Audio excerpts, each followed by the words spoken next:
And SOSAA on the other side of it was just not able to keep up with his E-Giant bowler on Arden's Goblin Giant. Then in game number 2, he was trying to control things a little bit, and that did not happen. Let's see if he can make it happen this game. He's going with Miner. SOSAA's going with the minions here. After seeing minions, I gotta say, it's probably gonna be a Miner Poison versus Goblin Giant Sparky here. There we go, and SOSAA, again, I think this is the right way to go. You go and you lean into what's strong, you lean into comfort. And I just love the Mortar pick here. Mortar so good versus Sparky. You might be wondering why. You're about to see it right here. It's able to splash onto the Sparky, and even if you get something in front to distract, a lot of the time, the Mortar will splash on Goblin Giant and Sparky and take it out. Adriel takes a nice chip there on both sides. Log on the left, Poison on the right. Mortar doing its job. Mortar doing its job. I'm just going to keep saying that over and over and over. I got to say, I did not expect to see so much Mortar here today, and I am so happy about it. Evo Mortar nonetheless. I know. Little Prince plus Goblins will probably suffice on the defense here. Little Prince ability doing a great job of cleaning up Giants, Goblin Giants, you name it.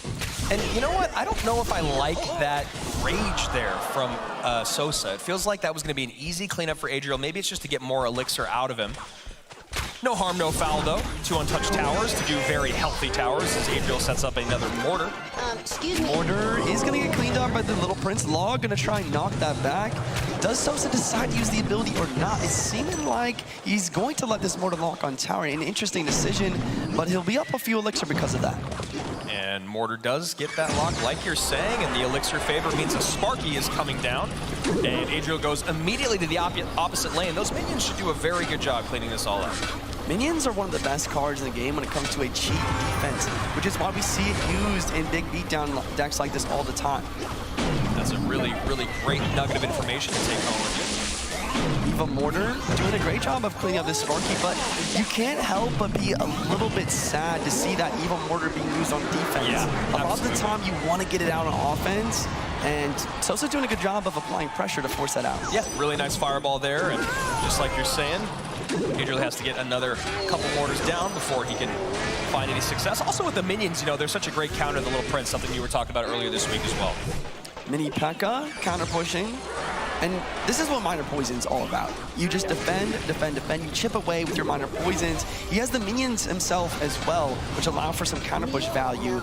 And SOSAA needs a big dual lane pressure push if he's gonna come back and win this. Yeah, right now though, Adriel is just completely controlling this. He's got his next Mortar out here, and with that Evo Knight though, this could be getting a little bit dangerous. Little Prince up high enough to take care of that Mortar. Sparky Shot comes in, minions take care of that. This Goblin Giant though, very healthy on the left-hand side. Minions locked on tower on the right as well. This can be some good damage for SOSAA on both lanes, but still not enough to take the damage lead. Yeah, really good job of min-maxing there for Adriel. I mean, maybe a little bit more damage than he wanted on that right-hand side, but still 2085 to just above, we'll call it 16.5.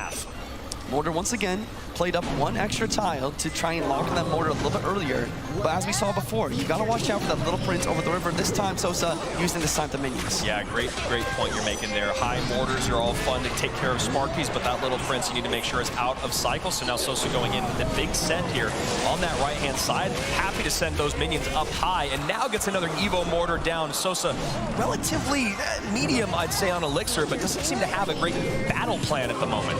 Minions once again counting the Little Prince. Miner clears up everything. Wait, Evo Mortar that on the is tower. Huge! And Miner gets the tank for the gob. Wow, another shot. Hits. That is massive. Now Fireball has to come out on top of the Mortar, and it gets another shot. Everything going Adriel's way. Miner to the front, minions to the front. Wow, and the Poison gonna drop down as well. Yeah. Poison does 216 tournament standard. I think that's enough to win this game. GG's, well played to Adriel.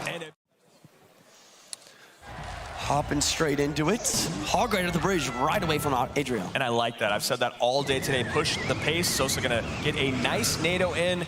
It almost felt like he missed it there. It really did. And I'm glad that he did not. You know, when you've got that much pressure on you, you could imagine why it would happen, but gets that King Tower activation early on. And that's just the other level of being a pro Clash Royale player. He knows the perfect timing to leak as little elixir possible and still get the activation just barely. And Adriel maybe goes, well, Mo looked like he had a lot of fun with Evo Firecracker Hog. Maybe I can replicate that.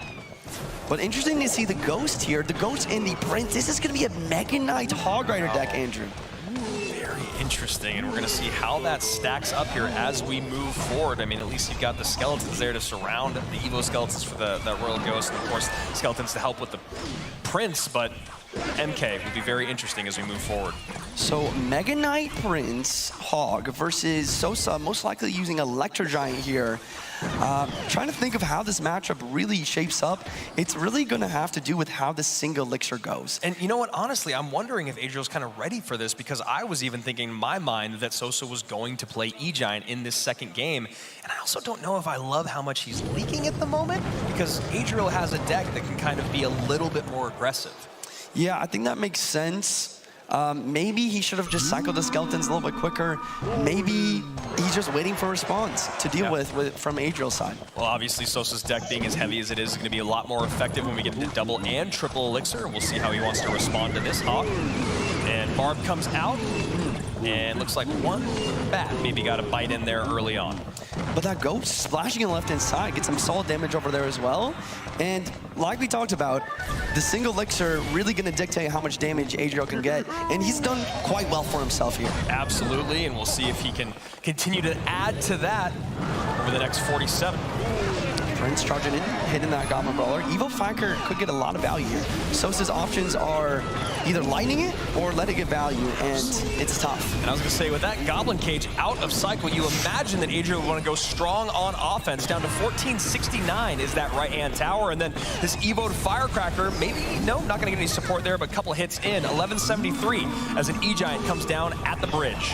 E-Giant at the bridge, he does get a very nice lightning, stopping that Prince charge. He has to worry about the ghost on the left-hand side, but he's got the Skelly Surround. This is solid damage for SOSAA. Yeah, this is great for SOSAA. Maybe seeing the first bit of light in his World Finals run, 1173 to 1478, feeling a lot closer now.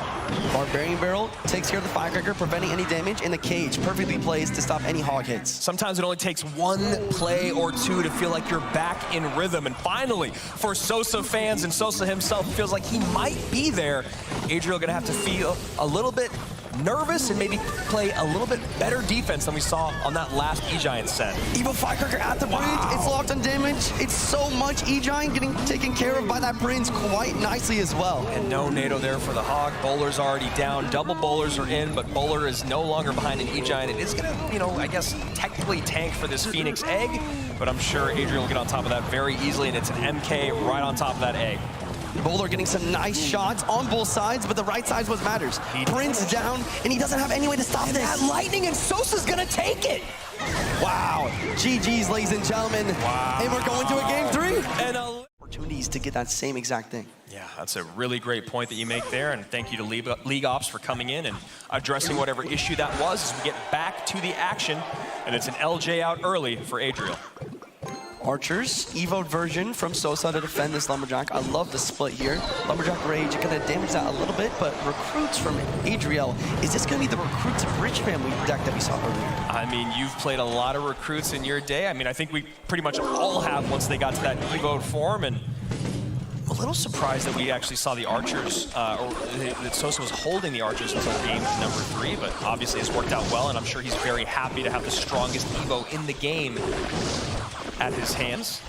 I have to talk about how a similar matchup happened earlier between Pedro and Ruben. Thank you so much. And the Skelly Dragons were the big thing in that situation. I'm so glad you brought that up because we talked about it so many times.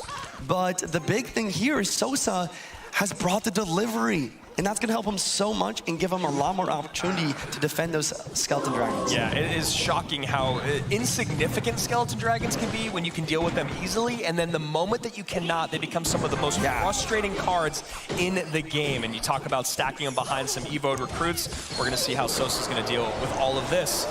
But delivery, log, Evo'd Archers, he's got a lot of great options. Interesting delivery in the back there. Maybe his cycle's just awkward, but at least he has the Evo Archers here, but the Fireball's gonna take that out. So he immediately goes Pigs. Those Pigs are gonna pull the recruits back. And that's actually kind of a brilliant play.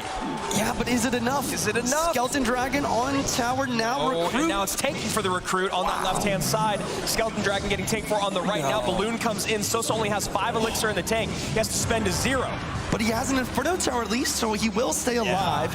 It's crazy how this match is shaping up. Yeah, very odd and awkward start there, but ends up being fairly even with SOSAA down by just a several hundred HP. Here comes the pigs, recruits, and Skelly Drag's gonna deal with that quite nicely. I love the decision to save the Fireball for the offense in this situation.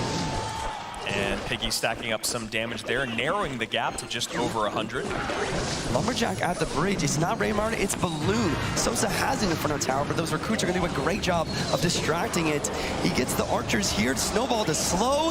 Is this balloon going to take... Fireball. Wow, and this is looking scary. Yeah, Snowball Fireball comes in. That balloon should get a drop. It does! And the last second delivery, that is double damage in terms of losing the elixir, taking the drop from the balloon, and the death damage, and now Adriel is just one spell cycle away from staying alive in World Finals. There's the Snowball, and here's the Fireball, ladies and gentlemen. Adriel gonna take it. GG's.